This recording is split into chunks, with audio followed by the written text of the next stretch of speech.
أشهد أن لا إله إلا الله وحده لا شريك له وأشهد أن محمدا عبده ورسوله أما بعد فأعوذ بالله من الشيطان الرجيم بسم الله الرحمن الرحيم شهر رمضان الذي أنزل فيه القرآن هدى للناس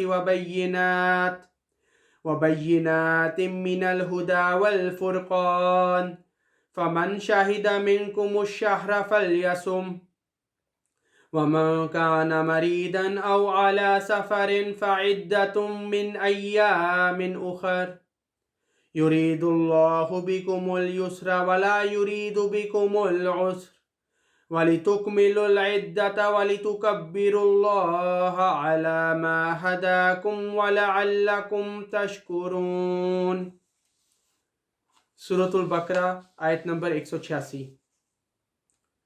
اس آیت کا ترجمہ یہ ہے کہ رمضان کا مہینہ جس میں قرآن انسانوں کے لیے ایک عظیم ہدایت کے طور پر اتارا گیا اور ایسے کھلے نشانات کے طور پر جن میں ہدایت کی تفصیل اور حق و باطل میں فرق کر دینے والے امور ہیں، پس جو بھی تم میں سے اس مہینے کو دیکھے تو اس کے روزے رکھے، اور جو مریض ہو یا سفر پر ہو تو گنتی پوری کرنا دوسرے ایام میں ہوگا۔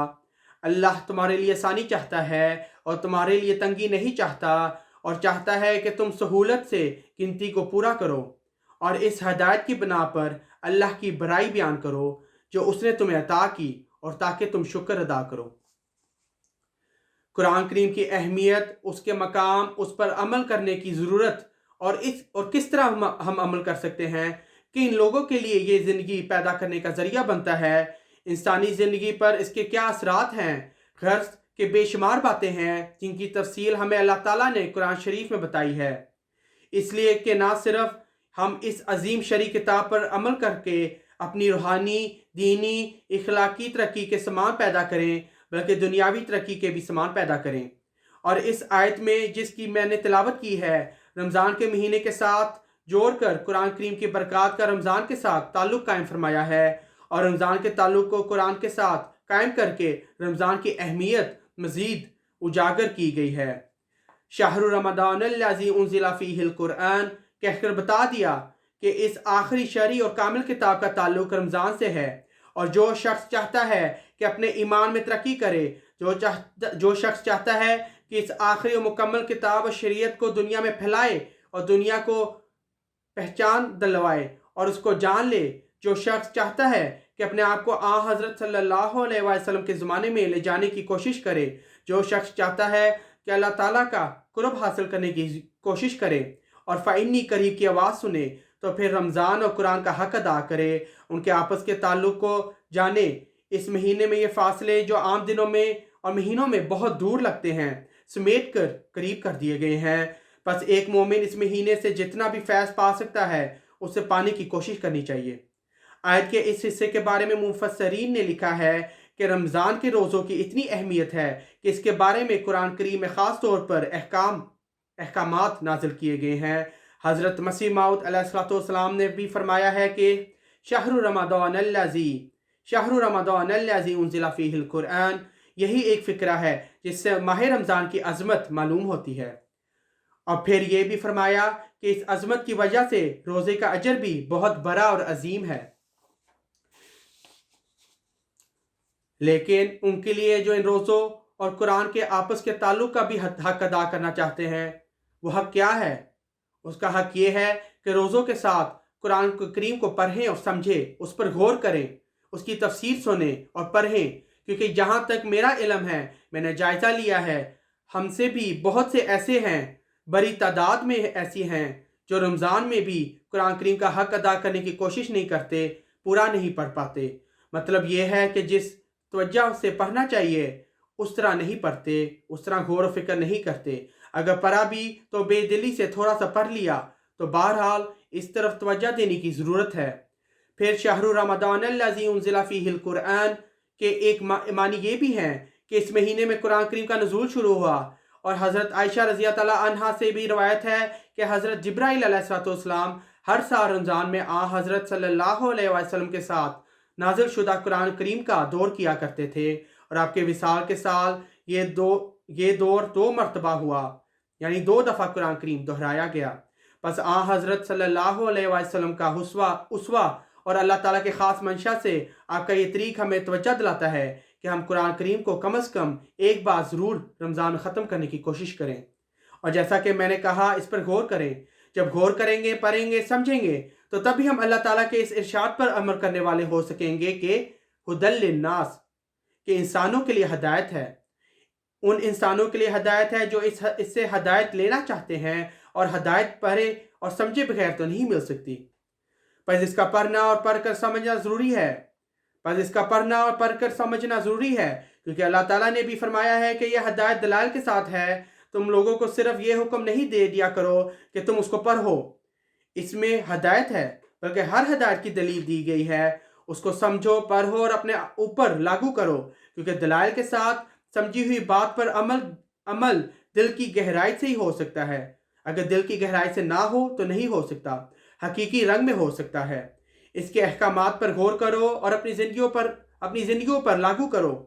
اس کے بھولے ہوئے حصے کو اس مہینے میں بار بار دہرا کر تازہ کرو۔ اس کی تعلیمات کی جگالی کر کے اس مہینے میں اپنا جائزہ لو کہ کس حد تک قرآن کریم پر عمل کر رہے ہو۔ یہ اللہ تعالیٰ ہمیں فرماتا ہے، کیونکہ یہی باتیں ہیں جو دنیا اور آخرت ہماری سنوار سکتی ہے۔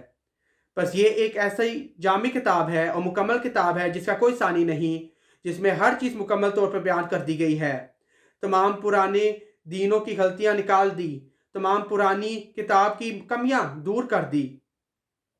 اللہ تعالیٰ کا ہم پر یہ بھی احسان ہے کہ اس نے ہمیں اس زمانے میں پیدا کیا اور پھر حضرت مسیح موعود علیہ السلام کو ماننے کی توفیق عطا فرمائی، اور یہ توفیق دے کر کہ آپ کے ذریعے سے قرآن شریف کی اہمیت اور معرفت جاننے کے سامان بھی مہیا فرما دیے۔ قرآن کریم کے علوم و معرفت کے خزانے آپ نے ہمارے سامنے پیش فرمائے، اس کا صحیح ادراک تو آپ کی کتب پڑھنے سے ہی ہمیں مل سکتا ہے۔ اب میں حضرت مسیح موعود علیہ السلام کے بعض اقتباسات آپ کے سامنے پیش کروں گا۔ حضرت مسیح موعود علیہ السلام فرماتے ہیں، خاتم النبیین کا لفظ جو حضرت صلی اللہ علیہ وسلم پر بولا گیا ہے، بجائے خود چاہتا ہے اور بے طبع اسی لفظ میں یہ رکھا گیا ہے کہ وہ کتاب جو حضرت صلی اللہ علیہ وسلم پر نازل ہوئی ہے وہ بھی خاتم الکتاب ہو اور سارے کمالات اس میں موجود ہوں، اور حقیقت میں وہ کمالات اس میں موجود ہیں، کیونکہ کلام الہی کے نزول کا عام قاعدہ اور اصول یہ ہے کہ جس قدر قوت قدسی اور کمال باطنی اس شخص کا ہوتا ہے، اس قدر قوت اور شوکت اس کلام میں بھی ہوتی ہے۔ حضرت صلی اللہ علیہ وسلم کی قوت قدسی اور کمال باطنی چونکہ اعلیٰ سے اعلیٰ درجے کا تھا، جس سے بڑھ کر کسی انسان کا نہ کسی انسان کا کبھی ہوا اور نہ کبھی آئندہ سے ہوگا۔ اس لیے قرآن شریف میں بھی تمام پہلی کتابوں اور صحائف سے اس اعلیٰ مقام اور مرتبہ پر واقع ہوا ہے جہاں تک کوئی دوسرا کلام نہیں پہنچا، کیونکہ حضرت صلی اللہ علیہ وسلم کی استعداد اور قوت قدسی سب سے بڑی ہوئی تھی، اور تمام مقامات کمال آپ صلی اللہ علیہ وسلم پر ختم ہو چکے تھے، اور آپ صلی اللہ علیہ وسلم انتہائی نقطے پر پہنچے ہوئے تھے۔ اس مقام پر قرآن شریف جو آپ پر نازل ہوا کمال کو پہنچا ہوا ہے، اور جیسے نبوت کے کمالات آپ پر ختم ہو گئے، اسی طرح پر اعجاز کلام کے کمالات قرآن شریف پر ختم ہو گئے۔ آپ خاتم النبیین ٹھہرے اور آپ صلی اللہ علیہ وسلم کی کتاب خاتم الکتاب ٹھہری۔ جس قدر مراتب اور وجوہ اعجاز کلام کے ہو سکتے ہیں، ان سب کے اعتبار سے آپ کی کتاب انتہائی نقطے پر پہنچی، یعنی انتہائی مرتبہ حاصل کیا۔ پھر قرآن کریم کی اہمیت بیان فرماتے ہوئے آپ ہمیں توجہ دلاتے ہیں۔ حضرت مسیح موعود علیہ السلام فرماتے ہیں، اگر ہمارے پاس قرآن نہ ہوتا اور حدیثوں کے یہ مجموعے ہی مایا ناز ایمان و اعتقاد ہوتے، اگر صرف حدیثوں پر ہی اعتقاد کرنا ہے تو ہم قوموں کو شرم ساری سے منہ بھی نہ دکھا سکتے۔ فرمایا، میں نے قرآن کے لفظ میں غور کیا، تب مجھ پر کھلا کہ اس مبارک لفظ میں ایک زبردست پیش گوئی ہے، وہ یہ ہے کہ یہی قرآن شریف ہے، یعنی پڑھنے کے لائق ہے کتاب ہے، اور ایک زمانے میں تو اور بھی زیادہ یہی پڑھنے کے لائق کتاب ہوگی، جبکہ اور کتابیں بھی پڑھنے میں اس کے ساتھ شریک کی جائیں گی۔ اس وقت اسلام کی عزت بچانے کے لیے اور بطلان کا استحصال کرنے کے لیے یہی ایک کتاب پڑھنے کے قابل ہوگی، اور دیگر کتابیں قطعاً چھوڑ دینے کے لائق ہوں گی۔ فرقان کے بھی یہی معنی ہے، یعنی یہی ایک کتاب حق و باطل میں فرق کرنے والی ٹھہرے گی، اور کوئی حدیث کی یا اور کوئی کتاب اس حیثیت اور پایا کی نہ ہوگی۔ اس لیے اب سب کتابیں چھوڑ دو اور دن رات اللہ تعالیٰ کی کتاب میں مصروف رہو اور اسے پڑھو سمجھو۔ بڑا بے ایمان وہ شخص ہے جو قرآن کریم کی طرف توجہ نہیں کرتا، محبت نہیں کرتا، اور اس کو دن رات پڑھنے کی کوشش نہیں کرتا اور سمجھنے کی کوشش نہیں کرتا۔ ہماری جماعت کو چاہیے کہ قرآن کریم کے شغل اور تدبر میں جان و دل سے مصروف ہو جائیں اور حدیثوں کے شغل کو ترک کریں۔ بڑے تعصب کا مقام ہے کہ قرآن کریم کا وہ اعتناء اور تدارس نہیں کیا جاتا جو احادیث کا کیا جاتا ہے۔ اس وقت قرآن کریم کا حربہ ہاتھ میں لو تو تمہاری فتح ہے، اس نور کے آگے کوئی ظلمت ٹھہر نہیں سکے گی۔ بس پہلی چیز جو ہے نماز کی طرف توجہ ہے، اور ان دنوں میں تو خاص طور پر باجماعت نمازوں کی طرف توجہ ہونی چاہیے ہمیں خاص اہتمام کرنا چاہیے۔ اور پھر قرآن کریم کا کیونکہ رمضان سے تعلق ہے، اس لیے ان دنوں میں اگر پڑھنے کی عادت ڈال لیں اور سوچنے کی اور سمجھنے کی عادت ڈال لیں اور اپنے اوپر اس تعلیم کو لاگو کرنے کی عادت ڈال لیں تو وہ پھر ہمیں آئندہ بھی کام آئے گی اور ہماری دنیا اور آخرت سنور جائے گی۔ حضرت خلیفۃ المسیح الثالث رحمہ اللہ فرماتے تھے کہ ایک دفعہ پاکستان کے ایک وزیر ماؤ زedong کے زمانے میں چائنا کے دورے پر گئے۔ انہوں نے ماؤ صاحب سے پوچھا کہ آپ نے اپنی قوم میں یہ انقلاب پیدا کیسے کیا؟ یہ انقلاب پیدا کیا ہے، اس کی وجہ کیا ہے؟ انہوں نے کہا تم مجھ سے کیا پوچھتے ہو؟ جاؤ اپنے پیارے نبی حضرت صلی اللہ علیہ وسلم کا نمونہ دیکھو اور اپنے قرآن کریم کو پڑھو اور اس پر عمل کرو تو تمہیں سب کچھ مل جائے گا۔ تو غیروں کو بھی جو عقل مند ہیں چاہے وہ مانے نہ مانے، لیکن قرآن کریم میں ایک نور نظر آتا ہے۔ پھر آج بھی ترقی کا یہی گر ہے کہ قرآنی تعلیمات پر عمل کیا جائے، صرف مان لینا کافی نہیں۔ حضرت مسیح موعود علیہ السلام فرماتے ہیں کہ اصل یہی ہے کہ جو کچھ اللہ تعالیٰ نے قرآن شریف میں سکھایا ہے، جب تک مسلمان قرآن شریف کے پورے متبع اور پابند نہیں ہوتے وہ کسی قسم کی ترقی نہیں کر سکتے۔ جس قدر وہ قرآن شریف سے دور جا رہے ہیں، اسی قدر وہ ترقی کے مدارج اور راہوں سے دور جا رہے ہیں۔ قرآن شریف پر عمل ہی ترقی اور ہدایت کا موجب ہے۔ پھر اپنی جماعت کو نصیحت کرتے ہوئے دوبارہ حضرت مسیح موعود علیہ السلام فرماتے ہیں سو تم ہوشیار رہو اور خدا کی تعلیم اور قرآن کی ہدایت کے برخلاف ایک قدم بھی نہ اٹھانا۔ میں تمہیں سچ سچ کہتا ہوں کہ جو شخص قرآن کے 700 حکم میں سے ایک چھوٹے سے حکم کو بھی ٹال دیتا ہے، وہ نجات کا دروازہ اپنے ہاتھوں سے اپنے لیے بند کر دیتا ہے، اور حقیقی اور کامل نجات کی راہیں قرآن نے کھولی اور باقی سب اس کے ذل تھے۔ سو تم قرآن کو تدبر یعنی غور و فکر سے پڑھو اور اس سے بہت ہی پیار کرو، جیسا پیار آپ نے کسی سے نہ کیا ہو، کیونکہ جیسا کہ خدا نے مجھے مخاطب کر کے فرمایا ہے الخیر کلہ فی القرآن، کہ تمام قسم کی بھلائیاں قرآن میں ہیں۔ یہی بات سچ ہے۔ افسوس ان لوگوں پر جو کسی اور چیز کو اس پر مقدم رکھتے ہیں۔ تمہاری تمام فلاح اور نجات کا سرچشمہ قرآن میں ہے۔ کوئی بھی تمہاری ایسی دینی ضرورت نہیں جو قرآن کریم میں نہیں پائی جاتی۔ تمہارے ایمان کا مصدق یا مکذب قیامت کے دن قرآن ہے، یہی بتائے گا کہ تمہارے میں ایمان کیسا تھا، تصدیق کرے گا یا جھٹلائے گا۔ بس اس نعمت کی قدر کرو جو تمہیں دی گئی ہے، یہ نہایت پیاری نعمت ہے، یہ بڑی دولت ہے۔ اگر قرآن نہ آتا تو تمام دنیا ایک گندے موزغہ کی طرح ہوتی، یعنی بڑے گندے لوٹھرے کی طرح ہوتی۔ قرآن وہ کتاب ہے جس کے مقابل پر تمام ہدایتیں ہیچ ہیں۔ تلاوت کے آداب کے بارے میں کسی نے سوال کیا تھا کہ قرآن شریف کس طرح ہمیں پڑھنا چاہیے۔ اس پر حضرت مسیح موعود علیہ السلام فرماتے ہیں کہ قرآن شریف غور و فکر سے پڑھنا چاہیے۔ حدیث شریف میں آیا ہے کہ بہت سے ایسے قرآن کریم کے قاری ہوتے ہیں جن پر قرآن کریم لعنت بھیجتا ہے۔ جو شخص قرآن پڑھتا ہے اس پر عمل نہیں کرتا، اس کو سمجھنے کی کوشش نہیں کرتا، اس پر قرآن مجید لعنت بھیجتا ہے۔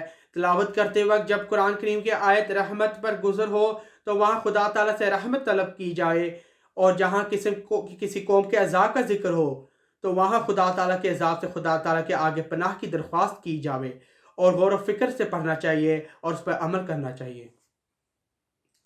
پھر یہ بیان فرماتے ہوئے کہ تلاوت کی غرض کس طرح پوری ہو سکتی ہے۔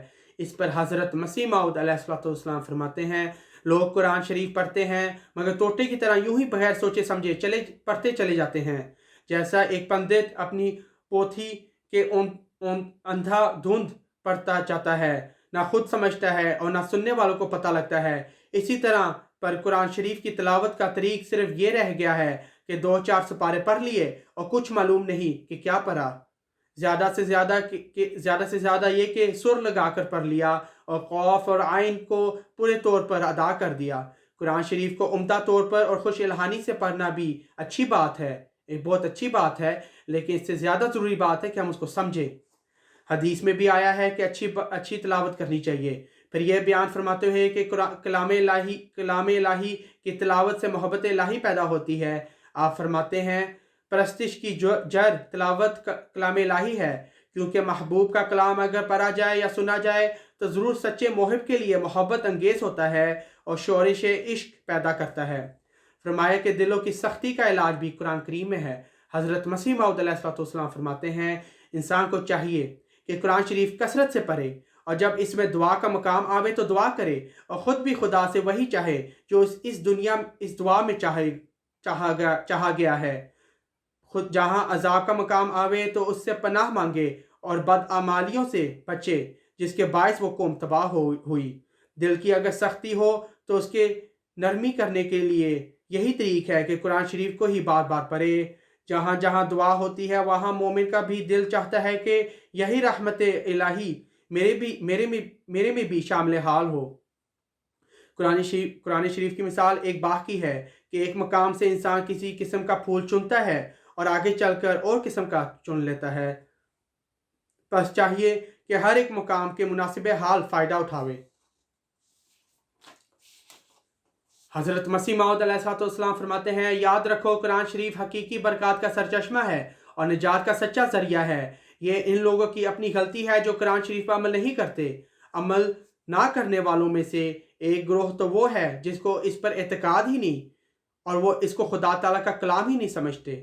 یہ لوگ تو بہت دور پڑے ہوئے ہیں، لیکن وہ لوگ جو ایمان لاتے ہیں کہ وہ اللہ تعالیٰ کا کلام ہے، نجات کا شفا بخش نسخہ ہے، اگر وہ اس پر عمل نہ کریں تو کس قدر تعجب اور افسوس کی بات ہے۔ ان میں سے بہت سے تو ایسے ہیں جنہوں نے ساری عمر میں کبھی اسے پڑھا ہی نہیں۔ بس ایسے آدمی جو خدا تعالیٰ کے کلام سے ایسے غافل اور لاپرواہ ہیں، ان کی ایسی مثال ہے کہ ایک شخص کو معلوم ہے کہ فلاں چشمہ نہایت ہی مصفہ اور شیریں اور خنک ہے اور اس کا پانی بہت ہی سی امراض کے واسطے اکسیر اور شفا ہے۔ یہ علم اس کو یقینی ہے، لیکن باوجود اس علم کے اور باوجود پیاسا ہونے کے اور بہت سی امراض میں مبتلا ہونے کے وہ اس کے پاس نہیں جاتا، تو یہ اس کی کیسی بدقسمتی اور جہالت ہے۔ اسے تو چاہیے تھا کہ وہ اس چشمے پر منہ رکھ دیتا اور سیراب ہو کر اس کے لطف اور شفا بخش پانی سے حص اٹھاتا، مگر باوجود علم کے اس سے وہ ویسا ہی دور ہے جیسا کہ ایک بے خبر، اور اس وقت تک اس سے دور رہتا ہے جب موت آ کر خاتمہ کر دیتی ہے۔ اس شخص کی حالت بہت ہی عبرت بخش اور نصیحت خیز ہے۔ مسلمانوں کی حالت اس وقت ایسی ہی ہو رہی ہے۔ وہ جانتے ہیں کہ ساری ترقیوں اور کامیابیوں کی کلید یہی قرآن کریم ہے جس پر ہم کو عمل کرنا چاہیے، مگر نہیں کرتے، اس کی پرواہ بھی نہیں کرتے۔ ایک شخص جو نہایت ہمدردی اور خیر خواہی کے ساتھ، اور پھر ہمدردی ہی نہیں بلکہ خدا تعالیٰ کے حکم اور ایمان سے اس طرف بلاوے تو اسے کذاب و دجال کہا جاتا ہے۔ اس سے بڑھ کر اور کیا قابل رحم حالت اس قوم کی ہوگی۔ یہ چند اقتباسات قرآن کریم کی اہمیت اور تلاوت کی طرف توجہ دلانے اور تعلیم پر غور کرنے اور عمل کرنے کی طرف توجہ دلانے کے لیے میں نے پڑھے ہیں، تاکہ ہم میں سے ہر ایک ان کی طرف توجہ پیدا ہو اور اس رمضان میں ہم اس اہم خزانے سے فیض پانے والے ہوں۔ جیسا کہ شروع میں نے کہا، اس کو پڑھیں اور غور کریں، اور جو چیزیں بھول گئے ہیں، بعض لوگوں نے بعض آیات یاد بھی کی ہوتی ہیں لیکن بھول جاتے ہیں، ان کو دہرائیں اور یاد کریں۔ جو احکامات نظروں سے اوجھل ہو گئے ہیں ان پر عمل کرنے کی کوشش کریں۔ اللہ تعالی ہم سب کو اس کی توفیق عطا فرمائے، آمین۔